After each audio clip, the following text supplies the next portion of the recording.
আজ সকালে চুল কাটার পরে বাসায় ফিরতেছি, হঠাৎ কোন হারামি যেন একটা ধাক্কা মারলো। সোজা গিয়ে একটা মেয়ের উপর পড়লাম। মেয়েটা বলল, এই যে চোখে দেখতে পারেন না? আমি বললাম, আপাতত আপনাকে ছাড়া কিছুই দেখতে পাচ্ছি না। মেয়েটা বলল, ফাজলামি করেন?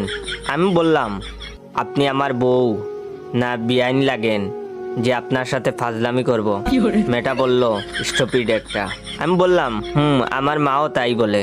মেয়েটা বলল, অমন হাঁ করে কি দেখছেন? আমি বললাম, দেখছি না, ভাবছি। মেয়েটা বলল, মানে? আমি বললাম, ভাবছি যে আপনি যখন ছোট ছিলেন নিশ্চয়ই হাফ প্যান্ট পরতেন, তখন দেখতে অনেক সুন্দর লাগতো মনে হয়।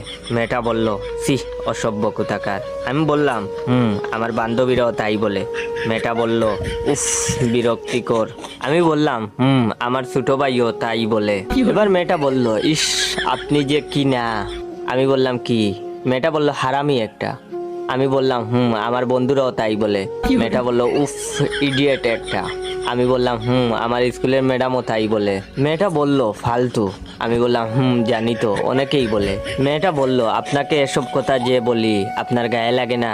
আমি বললাম, না, শুনতে শুনতে অভ্যাস হয়ে গেছে। মেয়েটা বলল, ইস, আচ্ছা, আপনাকে মানুষ বলেনি এমন কোনো কথা আছে? আমি বললাম, হ্যাঁ, আছে তো। মেয়েটা বলল, কি সেটা? আমি বললাম, আমাকে আজ পর্যন্ত কেউ বলেনি যে তুমি খুব ভালো। এবার মেয়েটা বলল, ও আচ্ছা, তাহলে আমিই বলছি, ভাইয়া আপনি খুব ভালো। কথাটা বলার সাথে সাথে মেয়েটার গালে তাস কইরা একটা থাপ্পড় মারলাম আর বললাম, হারামজাদি, আমি যদি ভালো ছেলেই হয়ে থাকি তাহলে হুদাই এতক্ষণ বকা দিলি কেন? মেয়েটা আর কিছু বলল না, চুপচাপ ব্যাককেলের মতো দাঁড়িয়ে বেহুশ হয়ে গেল। তখন আমি তার পার্সটা চেক করলাম। চেক করে দেখি অনেক টাকা। যেহেতু মেয়েটা আমাকে বাইয়া বলেছে, তাহলে ওর পার্সেও আমার হক আছে। তাই আমি টাকাগুলো আমার পকেটে ঢুকিয়ে আস্তে আস্তে করে ভদ্র ছেলের মতো আমার বাসায়